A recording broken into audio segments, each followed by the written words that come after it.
Paz do Senhor, meus amigos, me chamo Herbert, sou da Assembleia de Deus Ministério de Madureira, aqui em Araruama, no Rio de Janeiro, e trago para vocês mais uma lição da nossa revista, da Escola Bíblica Dominical, pela editora Betel. Hoje, trazendo a lição 4, que traz o seguinte título: Ordenança quanto à contribuição financeira, tá certo? Essa aula será ministrada aí na sua igreja no dia 28 de abril, último domingo do mês de abril, tá certo? Antes de começar a nossa aula, eu vou pedir para que você se inscreva no canal, deixe seu like, porque isso ajuda bastante. Se tiver alguma dúvida, deixe nos comentários e compartilhe com quem você acha que pode ser útil, tá certo? Então vamos em frente, lição 4, a quarta ordenança da nossa revista vai falar sobre contribuição financeira, sobre os dízimos e as ofertas. Aqui o texto áureo, a gente tem o texto de 2 Coríntios 9:7, que diz o seguinte: cada um contribua segundo propôs no seu coração, não com tristeza ou por necessidade, porque Deus ama a quem dá com alegria. Esse, para mim, é um dos melhores textos para ser lido no momento ofertório, porque é simples, rápido e objetivo. A contribuição dentro da igreja, ela não pode ser uma obrigação, ela não pode ser dada com tristeza. Muito pelo contrário, a contribuição que você faz dentro da sua igreja, ela revela muito sobre o seu coração e como você lida com o seu dinheiro. Verdade aplicada vai dizer o seguinte: dizimar e ofertar são ações norteadas não pela ideia de troca ou barganha, mas por princípios de adoração, gratidão, mordomia e fidelidade ao Senhor. Quem abrange muito esse tema é o Paulo, a gente vai ter outros textos falando sobre isso, mas Paulo vai falar sobre a necessidade de ofertar, sobre a oferta como uma forma de adoração e gratidão ao Senhor e como a gente serve aos outros ofertando também.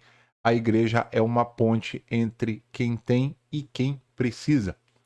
Objetivos da lição vai trazer os 3 pontos: explicar que há base bíblica para os dízimos e ofertas, mostrar a importância dos dízimos e das ofertas e falar sobre os cuidados com o orçamento. Desde referência vai trazer Malaquias e Coríntios, começando com Malaquias 3:10, que diz o seguinte: trazei todos os dízimos à casa do tesouro, para que haja mantimento na minha casa. E depois fazei prova de mim, diz o Senhor dos Exércitos, se não vos abrir as janelas do céu e não derramar sobre vós uma bênção tal, que dela vos advenham a maior abastança. E por causa de vós repreendei o devorador, para que não vos consuma o fruto da terra. A vide no campo vos não será estéril, diz o Senhor dos Exércitos. Rapidamente, falando um pouco sobre o texto de referência, eu até poderia falar isso mais à frente, mas eu vou falar agora. Muitas pessoas usam o texto de Malaquias para dizer que eles estavam se referindo às pessoas que trabalhavam dentro das igrejas, os sacerdotes, né? Porque a tribo de Levi, ela ficava ela não tinha herança e ela era sustentada, né, através de dízimos e da oferta. Mas aí a gente vai ver no versículo 11 que fala assim: por causa de vós repreenderei o devorador, para que não vos consuma o fruto da terra. O sacerdote, ele não trabalhava, ele vivia dessas ofertas. Então, quem trabalhava na terra, né, hoje trazendo para a nossa realidade, é para quem tem um emprego secular. E ali você é um empresário, você é um empreendedor, e essa terra fértil que ele fala advém disso, dessas bênçãos do Senhor. Temos também 2 Coríntios 9:6, que vai dizer o seguinte: e digo isto, que o que semeia pouco, pouco também ceifará, e o que semeia em abundância também ceifará. Quer dizer, há uma questão de proporcionalidade. Se você semeia 10 sementes, você vai ter 10 árvores. Se você semeia 30 sementes, você vai ter 30 árvores. E aí outros textos vão dizer de 1 para 100, para 1000, porque sempre uma semente não vai gerar um único fruto, ele vai gerar uma outra quantidade. E assim é na questão das ofertas, na questão dos dízimos e como ofertamos na vida de outras pessoas, como somos bênçãos na vida de outras pessoas. A introdução vai dizer o seguinte: é fundamental que o discípulo de Cristo tenha em mente os princípios bíblicos que devam nortear a utilização, com foco nos dízimos e nas ofertas, dos recursos financeiros que Deus permite que estejam conosco. Mordomia, gratidão, senhorio de Deus, fidelidade, adoração, responsabilidade, entre outros, pois tudo pertence ao Senhor. Por que fidelidade? Olha que coisa interessante. A fidelidade, ela não pode ser algo ocasional, ela tem que acontecer sempre, né? Tem um amigo da minha igreja, Robson, e ele fala assim, cara, separa um valor para você dar em todo culto. Mesmo que seja pouquinho, mesmo que seja moedas, mesmo que seja R$ 2 todo culto. Separa um valor e todo culto você dá. E aí durante muito tempo, eu tive o seguinte pensamento, pô, se eu posso, sei lá, dar R$ 50 dividido em todos os cultos, por que eu não dou tudo de uma vez? Pelo mesmo motivo que você não entra na academia num dia e sai forte no mesmo dia. O dízimo, não, mas a oferta, que acontece quase todo culto, ela precisa ser uma rotina. Você precisa criar em você uma rotina de estar sempre ofertando na igreja, por menor que seja o valor. Isso precisa virar um hábito para que você seja desapegado do dinheiro, para que você entenda que investir na igreja é investir em solo fértil. Muito embora dar tudo numa única parcela ou dar separado seja a mesma coisa, é necessário que a gente tenha essa rotina dentro da igreja. E aí a gente vai falar sobre a fidelidade em dízimos e ofertas. Primeiro ponto vai falar o seguinte: trazei todos os dízimos à casa do tesouro. O termo dízimo do hebraico ma'aseh ou ma'asá no plural e no feminino ma'asherá tem sentido de 10ª parte do dízimo. A 10ª parte de algo, contribuição dada pelos fiéis à igreja. Deus promete prosperidade, estado ou qualidade do que é próspero, ou seja, bem-sucedido. Feliz a quem for fiel. Dízimo não é barganha, também ninguém é coagido a entregá-lo. É uma questão de fé e de consciência cristã, de que tudo pertence a Deus e somos apenas mordomos. Veja bem, primeiro a gente tem que desvincular a palavra prosperidade da palavra riqueza. Riqueza e prosperidade não são a mesma coisa. Riqueza, você é rico quando você tem um acúmulo de capital, um acúmulo de bens, um acúmulo de qualquer coisa, né? Chama-se isso de riqueza. E o que é prosperidade? Na minha concepção, prosperidade é ter para suprir as suas demandas e ainda para ajudar outras pessoas, né? Eu acho que o exemplo mais clássico que a gente pode dar é o daquela senhorinha que é aposentada, que mora sozinha e que tem um neto, que ela consegue pagar todas as contas da casa dela, seja luz, seja água, fazer as compras, e ainda tem o neto que pergunta lá, vó, dá um dinheiro para eu comprar uma coisa na escola e tal, e ela ainda consegue suprir essa demanda. Talvez essa seja, na minha concepção, a melhor leitura de prosperidade. E, em contrapartida, a riqueza é o acúmulo, é ter muito dinheiro, né?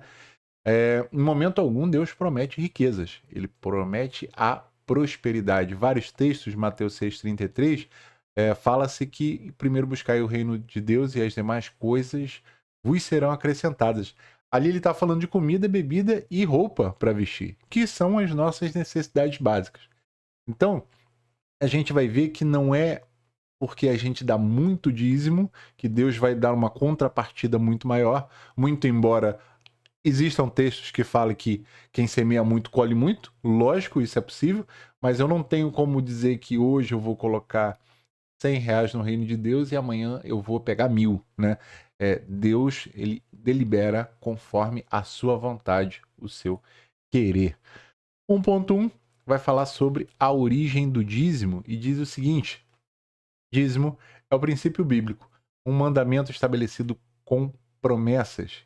É a devolução da parte dos ganhos ou bens do Senhor, incluindo dinheiro ou produtos, A lei mosaica não criou as práticas do dízimo, mas apenas regulamentou, porque o dízimo na Bíblia vem do período patriarcal. A primeira menção de dízimo na Bíblia está registrada no livro de Gênesis, capítulo 14, referindo-se à atitude voluntária do patriarca Abraão, que deu o dízimo de todo o despojo que levaria do oponente a um sacerdote de nome Melquisedeque. Jacó, neto de Abraão, também comprometeu voluntariamente a dar dízimo. Veja, no período patriarcal a gente já fala de dízimo, mas bem no começo, lá em Gênesis também, a gente tem Caim e Abel fazendo uma oferta ao Senhor. Um com seu gado, né? E outro com os seus vegetais ali.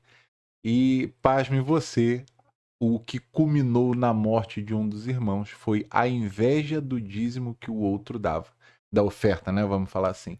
Então, tanto dízimo quanto oferta não é algo que vem no Novo Testamento, é algo que já está estabelecido muito antes da lei. É uma forma de gratidão a Deus pelo que se tem, pelo que Deus está provendo. Lembre-se que você não abençoa para ser abençoado, você já é abençoado. Por isso você abençoa tanto a obra do Senhor quanto a vida de outras pessoas. 1.2 vai dizer o seguinte: o dízimo é a maior doutrina da prosperidade. Diz o seguinte: quem entrega os dízimos e as ofertas alçadas não precisa se preocupar com a doutrina da prosperidade, hoje tão pregada nas igrejas. Você está fazendo sua parte.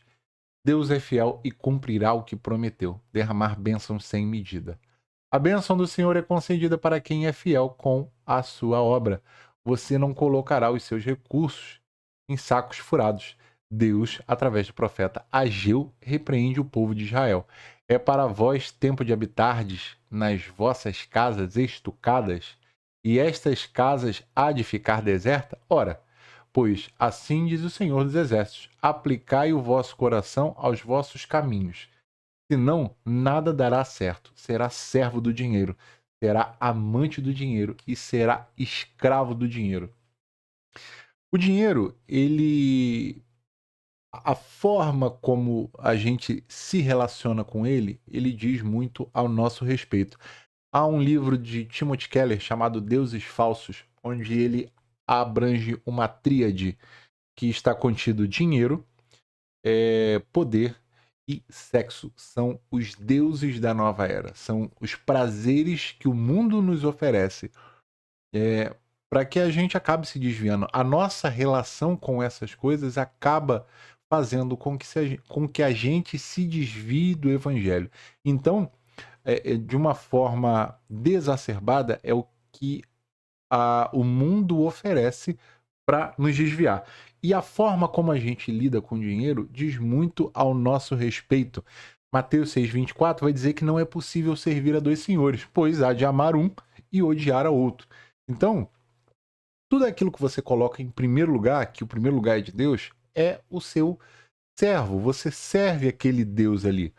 E quando ele faz, quando é dito ali em Mateus sobre Mamon, que é o dinheiro, né? O dinheiro como um Deus, quando você coloca o objetivo de vida como ter dinheiro, você está dizendo que o dinheiro é um Deus na sua vida. E o Evangelho, ele luta totalmente contra isso. O nosso Deus é o Senhor e ele está em primeiro lugar.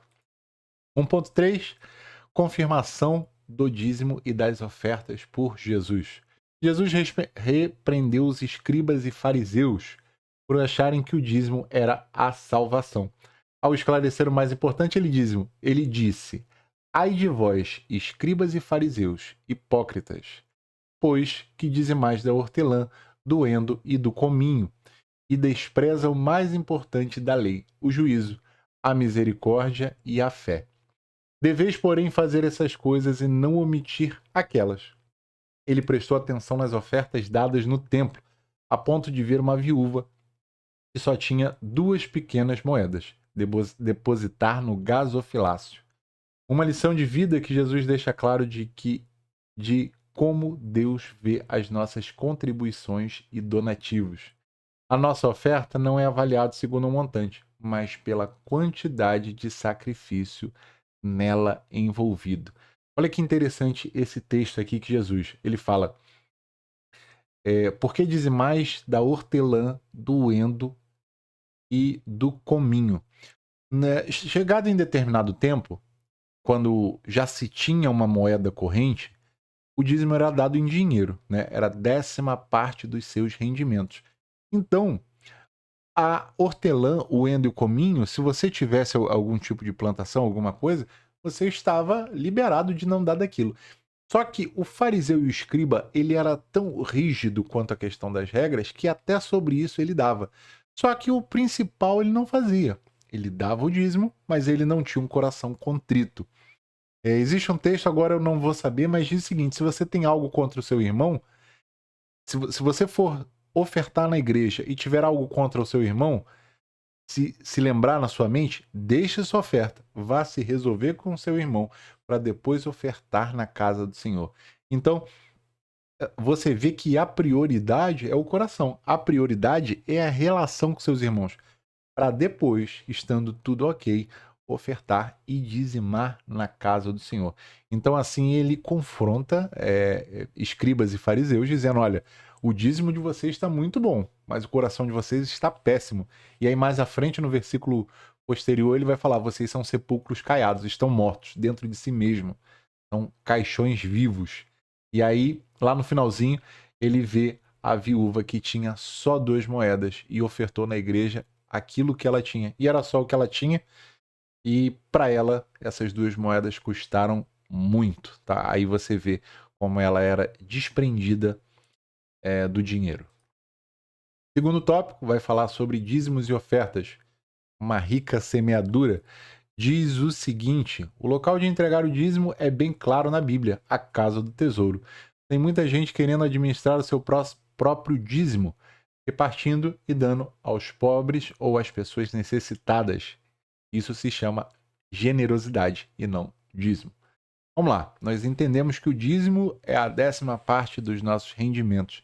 E esse dízimo ele é entregue na casa do tesouro. Hoje, né, algumas chamam de casa de oração, a gente conhece como igreja. É impossível você pedir um lanche no McDonald's e você pagar esse lanche no Burger King. Se você consome num determinado lugar, você paga no mesmo lugar, você é abençoado naquela igreja, você contribui para aquela igreja. Afinal de contas, aquela igreja precisa pagar luz, precisa pagar água, algumas têm funcionários. Então aquela obra precisa se manter funcionando. Ah, mas eu não vou dar, porque eu acho que eu não tenho que dar, não tenho que contribuir com isso. Meu amigo, fique desobrigado, porque o Senhor levantaria pessoas para que esse trabalho continue. A obra de Deus ela não para. Agora, é uma questão de fidelidade. E você está sendo abençoado naquele local, você contribui com aquele local. Na aula anterior, a gente falou um pouco de Atos 2, né? Ali onde tem o Pentecostes, e era uma ordem de Jesus, olha, vá para lá e fique até que do alto seja revestido. Então, tem determinadas bênçãos que são para a igreja, para aquele determinado local e por uma questão de obediência. Você entende que o dízimo e a oferta é uma questão de obediência com fidelidade, meu irmão, faça e posso te garantir, Deus não desamparará o justo. 2.1 diz o seguinte: adoramos a Deus com os nossos recursos. Deus tem promessas aos que não são avarentos, egoístas e gananciosos. Deus diz através do profeta Malaquias que será repreendido o devorador. Gafanhoto virá com abastança, fartura. Terá celeiros abundantes, prosperará. O campo não será estéril. Paulo escreve que os benefícios pelas ofertas intercederão em oração pelos ofertantes. Servirá de exemplo para os demais. Jesus disse: mais bem-aventurada coisa é dar do que receber. Durante o culto, durante o nosso culto, né, na igreja, a gente adora com louvor, a gente adora com orações e a gente também adora a Deus com as nossas ofertas. São elementos do culto, da cerimônia, tá? E aqui ele vai falar que Deus tem promessas para as pessoas que não são agarradas ao dinheiro, não são avarentas. dobram seus joelhos e se prostram a Deus, mas quando o assunto é dinheiro, ai, não, nisso eu não gosto que mexa. Então ali a ferida da pessoa estar em contribuir com uma obra da qual ela é abençoada, tá certo? E aí tem um texto em Lucas, se não me engano, que Jesus fala com o homem assim: um homem rico vai destruir os seus celeiros para fazer celeiros ainda maiores. E se te pedissem a tua alma essa noite, para quem ficariam os seus celeiros? Assim é o homem que é rico para si mesmo e não para o reino de Deus. Então, se a gente é abençoado, se a gente tem um acúmulo, né? A gente tem esse acúmulo para abençoar a vida de outras pessoas. A carta de Paulo, vou até ver aqui, a carta de Paulo, a segunda carta de Paulo aos Coríntios, ela tinha 4 objetivos. O primeiro era agradecer aos irmãos que sinalizaram positivamente aos pedidos de Paulo na primeira carta. O segundo era alertar contra os falsos mestres que corrompiam os ensinamentos de Cristo. A terceira era defender o caráter pessoal de Paulo como autoridade apostólica de Jesus Cristo. E o quarto, e não menos importante, era incentivar a igreja de Coríntios a fazer uma oferta financeira e generosa para os carentes de Jerusalém. A gente tem que fazer isso. A igreja ela passa por alguns momentos de inundação, ou desastre natural. Nós, como comunidade, precisamos ajudar, independente de ser crente ou não. Os nossos dízimos e ofertas precisam servir a quem está precisando, tá bom? 2.2 vai dizer o seguinte: Deus tem compromisso com quem tem compromisso com ele. Diz o seguinte: Deus se compromete com quem se compromete com ele. Pode fazer prova, não é fazer chantagem e nem colocar Deus na parede, não é negociação. O crente precisa entender que, mesmo entregando o dízimo e dando ofertas na casa de Deus, vem momentos de sequidão, mas com certeza Deus garante a vitória àqueles que se mantiverem com fidelidade. A promessa de Jesus é essa: dai e ser-vos-á dado. Boa medida, recalcada, sacudida e transbordando vos darão. É uma matemática muito fácil. Como é que você vai se comprometer quem não está comprometido contigo? Deus é da mesma forma. Se você está comprometido com Deus, com o seu chamado, com a sua vocação, com a comunidade a qual você serve, com a sua família, meu amigo, Deus será fiel com você. Até quando a gente não é, Ele é. E essa é uma das formas de dizer que o seu amor nos constrange. Por várias vezes deixamos de ser fiel. E mesmo assim, ele não pode voltar atrás na sua palavra. Mas Deus tem compromisso com quem tem compromisso com ele. Mateus 5,45 vai dizer o seguinte: porque ele faz raiar o sol sobre os maus e derrama chuva sobre os justos e os injustos. Então, assim, o tempo mau vai chegar para todo mundo. Vai ter dia que você realmente vai ter que apertar o cinto, mas o Senhor não desamparar. Nunca vi um justo a mendigar o pão, nem a sua descendência a passar fome. Justo não é quem peca, justo é quem reconhece como pecador, mas ainda assim está caminhando ao lado de Cristo e sendo obediente a Ele em todas as coisas. 2.3: quem semeia muito, muito ceifará. Paulo diz: quem semeia pouco, também pouco ceifará. E o que semeia em abundância também ceifará. Deus é fiel. Ele multiplicará a vossa sementeira e aumentará os frutos da vossa justiça. Não contribua colocando Deus na parede. Não faça com tristeza, com pesar, reclamando, murmurando. Deus não aceitará a sua oferta. O servo será chamado de bom e fiel quando mesmo no pouco ele for fiel. Então terá a promessa de ser colocado sobre muito. Aqui está falando que Deus conhece as suas possibilidades e o tamanho dos seus celeiros. Ele não está exigindo nada que você não possa fazer. É de acordo com o tamanho das suas forças. Isso é dito várias e várias vezes. Contribua, meu pastor fala muito isso, contribua dentro das suas posses, com o que você puder contribuir, mas sendo sempre fiel, contribuindo sempre, né? E aqui se encaixa muito bem aquele hábito que eu falei no início do vídeo. Tenha sempre um pouquinho para contribuir. que seja moedinha, mas contribua a moedinha. Você vai a 10 cultos dentro do mês, separa 10 moedas, todo culto você oferta alguma coisa. Tenha o hábito de ser generoso. Se alguém te procurar na rua, procurando para comprar alguma coisa porque está trabalhando, ou mesmo porque está pedindo dinheiro ou uma ajuda, ou até comida, seja generoso, porque você está fazendo ao seu próximo. Isso não passa desapercebido aos olhos do Senhor. A gente precisa criar esse hábito e ter isso muito bem enrijecido dentro da gente, tá? Terceiro ponto, os cuidados necessários com o orçamento. Falamos de dízimos e de ofertas, falamos da base bíblica, falamos da importância de ser generoso. Agora a gente vai falar sobre o orçamento individual do cristão e não poderíamos deixar de falar, é uma necessidade, a gente precisa ter o direcionamento do Senhor para não gastar mais do que a gente recebe. E é o que vai falar aqui na sequência. Diz o seguinte: todos nós precisamos ter um orçamento mensal. Tudo aquilo que entra e sai em matéria de recurso financeiro. Quanto ganhamos e quanto gastamos. A conta tem que fechar no final do mês. Se possível, precisamos ainda de uma reserva ou uma poupança pequena para alguma surpresa inesperada. A gente sabe que hoje isso é muito difícil. Se você é casado, você é o único provedor da sua casa, é mais difícil ainda. Mas tendo dois e evitando gastos desnecessários, a gente consegue fazer alguma reserva. Aqui ele fala de ter uma surpresa inesperada, porque pode acontecer, né? O próprio Paulo passou por tantas intempéries nas suas caminhadas lá pela Europa, mas ele esteve sempre firme e resistindo, né? A cobra picou ele continuou vivo, o barco que ele estava naufragou, ele continuou vivo. Então, assim, o Senhor nos dá graça para passar por determinadas situações, mas a gente tem que, como diz o versículo, vigiar e orar. Se você puder ter uma reservinha, tenha. Se você puder gastar um pouco menos, gaste.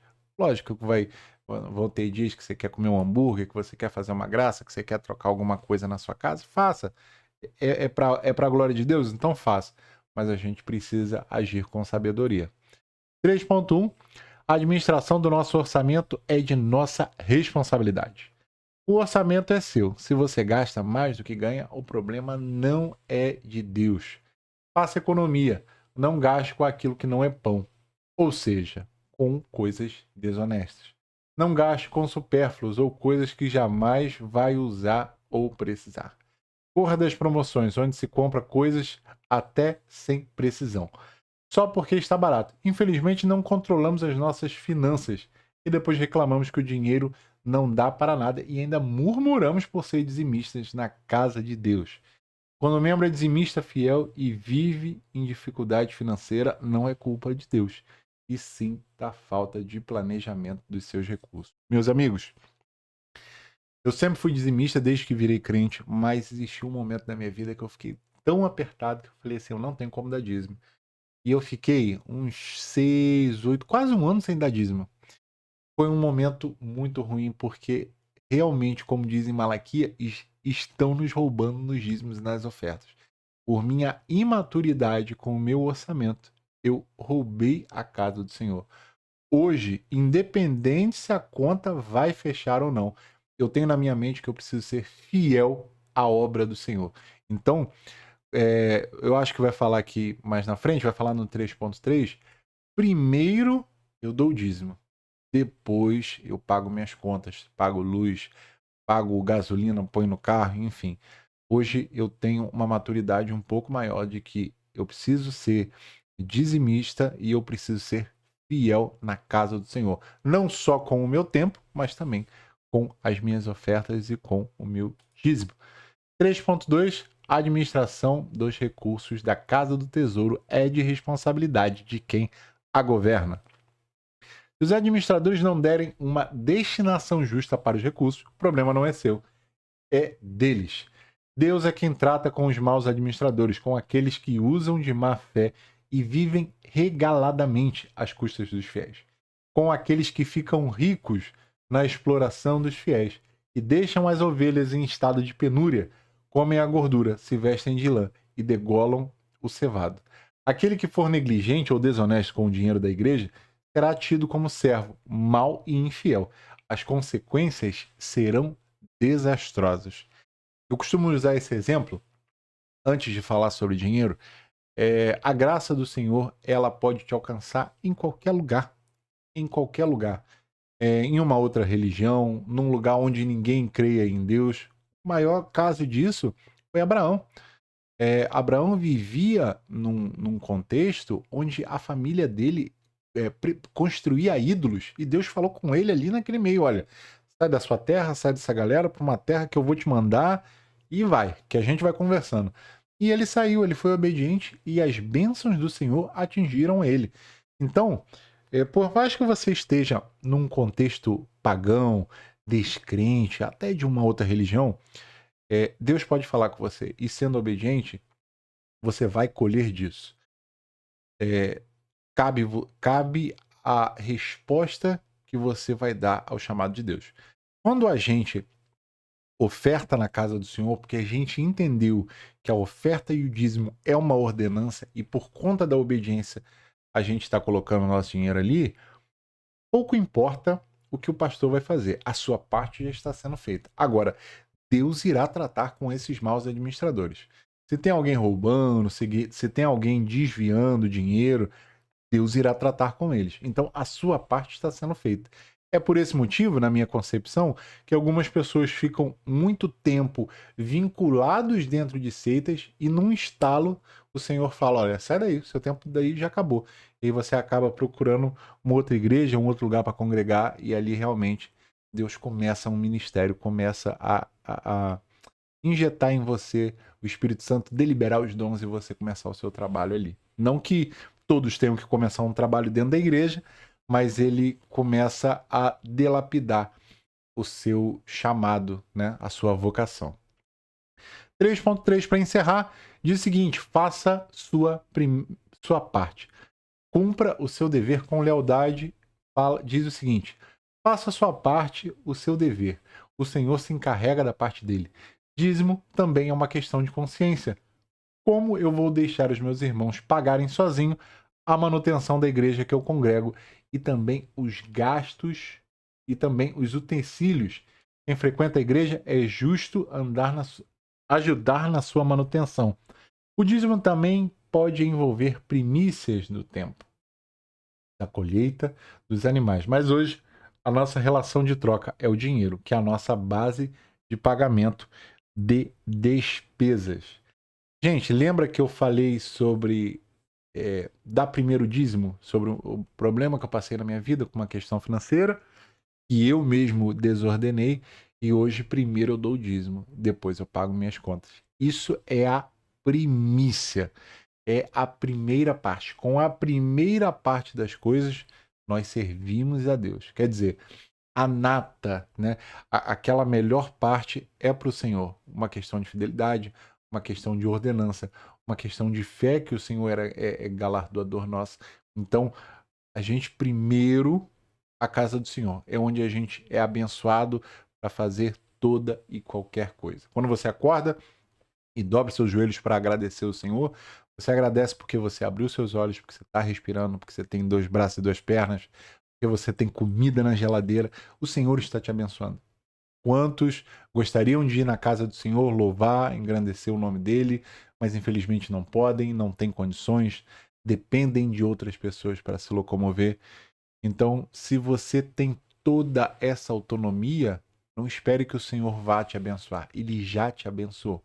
Seja grato a Ele em todos os momentos do culto, com louvores, com ação de graça, mas também nos dízimos e nas ofertas. E assim, meus irmãos, terminamos mais uma lição da nossa revista da EBD. Eu agradeço a vocês a paciência e a audiência. Antes de ir embora, deixe seu like. Se não está inscrito no canal, considere se inscrever. Deixe sua dúvida nos comentários. Se eu puder, responderei o mais rápido possível. Obrigado por tudo e até semana que vem. Tchau, tchau.